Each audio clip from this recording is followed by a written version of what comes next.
इसी प्रकार से महाराज श्री के श्रीमुख से कथा प्रसंगों का निरंतर आनंद लेने के लिए पूज्य श्री के आधिकारिक YouTube चैनल को जरूर सब्सक्राइब करें और बेल आइकन को दबा दें।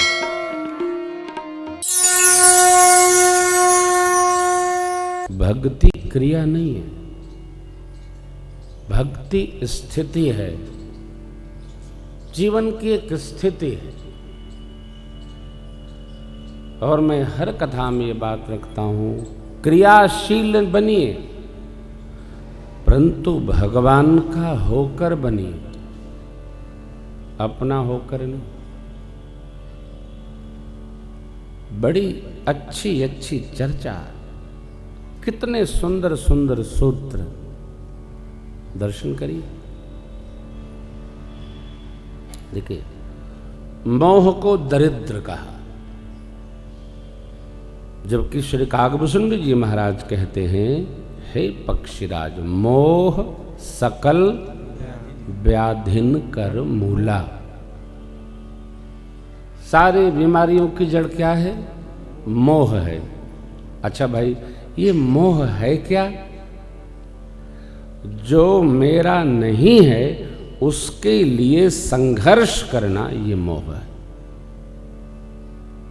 मेरा नहीं, तन भी मेरा नहीं, संसार तो छोड़िए, जिसमें मैं हूं जब यही मेरा नहीं है तो जो मेरे से दूर है उसका हम क्या विश्वास करें? हमारी इच्छा से बाल नहीं रहते, हमारी इच्छा से आंख की रोशनी नहीं रह रही है, हमारी इच्छा से सुनाई नहीं पड़ रहा है, इसकी निज इच्छा है। हर इंद्रिय अपनी इच्छा से गतिमान है, फिर भी हमको हम है कि हम हैं, ये मोह है, निरामोह। और ये तो यही नहीं है, मोह सकल व्याधिन कर मूला, तेहिते पुण्य उपजई बहु शूला। यदि इसके चपेटे में आ गए तो भैया बहुत सारी बीमारी से एक मोह क्या है? तो शुगर की बीमारी है। शुगर हो जाए तो छोटा भी रोग आएगा तो मोटा हो जाएगा। क्यों? कोई दवाई नहीं काम करती है। तो डॉक्टर साहब कहते हैं पहले आपका शुगर बराबर करें फिर आगे निदान करेंगे। बड़ी कठिनाई है। और यहां श्री भूषण जी महाराज इसको दरिद्र कहते हैं, अर्थात जिसके हृदय में भगवत भक्ति, राम भक्ति रूपी चिंतामणि आ गई, ये दरिद्र स्वभाव का मोह उसके निकट ही नहीं आएगा। लोभ फटकेगा नहीं। क्यों? हवा है नहीं, तो लोभ को यहां हवा कहा। बाती है नहीं, अब हवा आवेगी तो मड़ी में कोई दीप तो जल नहीं रहा है, वो तो प्रत्यक्ष है, तो बुझने का कोई बात। इसलिए न मोह आएगा न लोभ आएगा। अविद्या रूपी प्रचंड जो अंधकार है, ये अपने आप समाप्त हो जाता है। मदादिक को शलभ कहा, फतिंगा कहा। मद प्राप्ति का अभिमान मद है। हमने कोई कामना की, वो पूरी हो गई, तो ये मद है। देखिए, मद और दंभ में बहुत थोड़ा अंतर है, बाल बराबर अंतर है। हमको हुआ मद, प्राप्ति हुई किसी वस्तु की, व्यवहार की, कार्य की, तो मद हो गया। नहीं को वस जन्मा जगमाही, प्रभुता पाई जाहि मद नाहि। मद हो गया। इस मद का प्रदर्शन करके हम जब किसी का अपमान करते हैं तो वही मद दंभ बन जाता है। कई लोग, हम ही लोग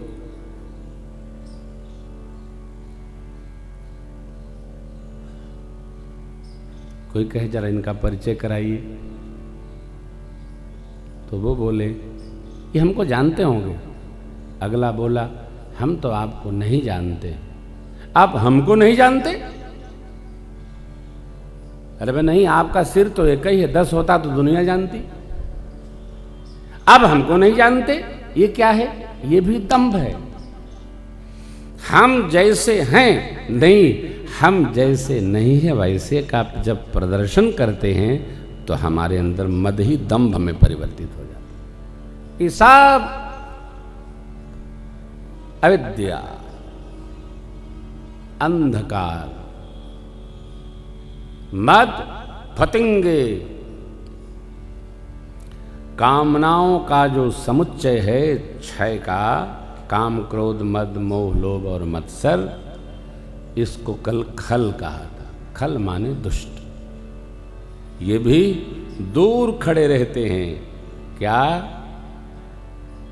काम, क्रोध, मद, मोह, लोभ। बड़ा ही अद्भुत उदाहरण है बाबा वाल्मीकि जी के पावन प्रसंग में।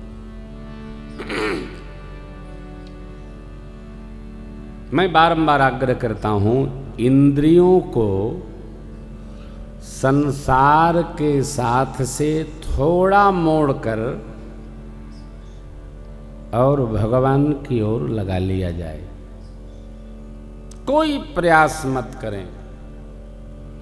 इंद्रियां भगवद उन्मुख हो गई तो ये सारे विकार धीरे धीरे धीरे धीरे अपने आप शमित हो जाते हैं, शांत हो जाते। नेत्र भाग के दर्शन करे, आंख दर्शन कर लिया, कान श्रवण करे, जिह्वा गुण गाए, हाथ सेवा में रमे, फिर मन सारी बीमारियों का जो जड़ है वो विशेष इंद्रिय मन है। इंद्रियां जब इधर आएंगी तो मन मजबूर होकर इंद्रियों के साथ इधर आएगा। आप भगत हैं, आप सभी लोग भगवान के भक्त हैं। आप विचार करिए, जब हम आप कथा गान करते हैं तो हमारा मन कहीं नहीं दौड़ता है, कथा में रहता है। काश यह 3 घंटे का अभ्यास हमारे जीवन के 24 घंटे में आ जाए तो हमारा जीवन धन्य धन्य हो जाए। इसलिए मैं बार बार एक बात रखता हूं कि विचारों में विकार का प्रवेश न हो, एकदम न हो, किसी भी स्थिति में न हो। विचारों में विकार का प्रवेश भया तो मन भागेगा। ये तो ढूंढते ही, इंद्रियां तो विषय ढूंढती रहती हैं।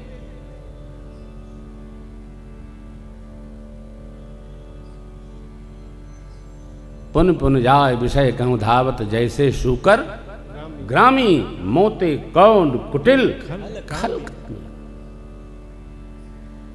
ये इंद्रियां ढूंढती रहती हैं कहां विषय सुख प्राप्त हो। साधक का क्या कार्य है कि इंद्रियों को समेट कर, देखिए एक पंक्ति है,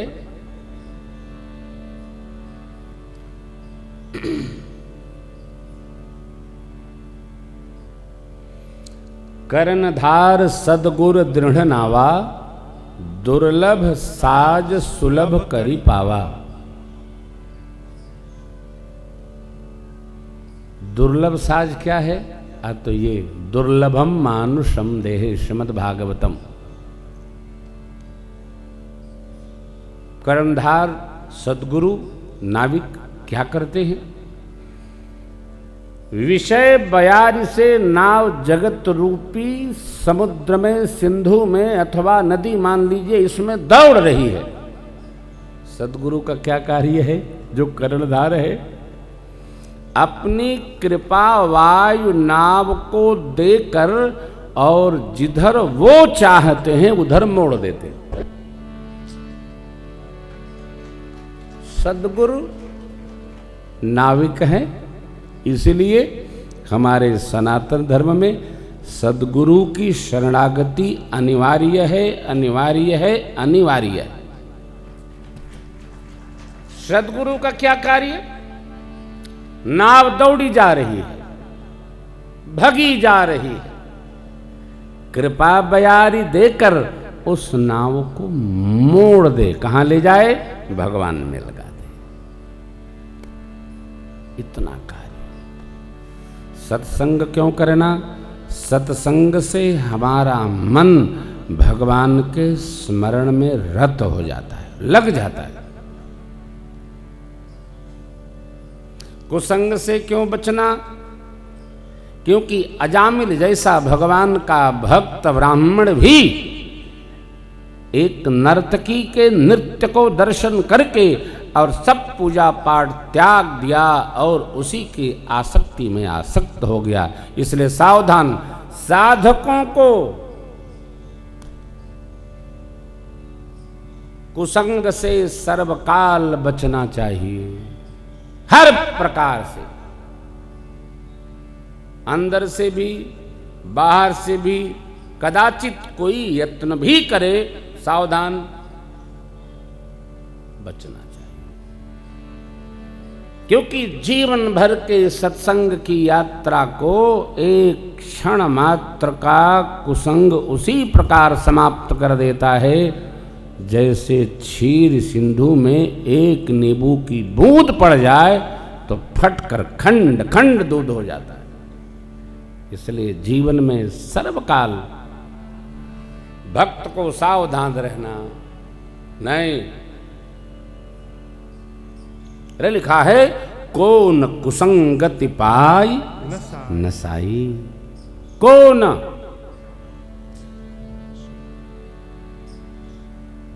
इंद्र के केवल मंत्र बताने से चंद्रमा उनके साथ ऋषि गौतम जी के आश्रम पर गए। चंद्रमा ने कुछ अपराध नहीं किया, अपने राजा की बात मानी। अरे भाई, राजा की बात मानी तो राजा से ये तो पूछना चाहिए कि हमको आप किस तीर्थ में ले जा रहे हैं, हमको अब कहां ले जा रहे हैं, हमसे क्या कार्य आप कराएंगे? नहीं। तजो पिता प्रहलाद विभीषण बंधु भरत महतारी, बलि गुरु तजो। देखो, आपके मस्तिष्क में, आपके चित्त में, आपके हृदय में, आपके मन में कहीं भी कोई ऐसी बात हो कि हम जिसके साथ रहते हैं, जिसके यहाँ नौकरी करते हैं अथवा जिनसे मिलते हैं, वो जीवन इनका ठीक नहीं है, उचित क्या है? तत्क्षण त्याग कर दो, भीख मांग कर खा लो, लेकिन कुमार्गी के संग से सावधान रहो। यही भक्ति मणि।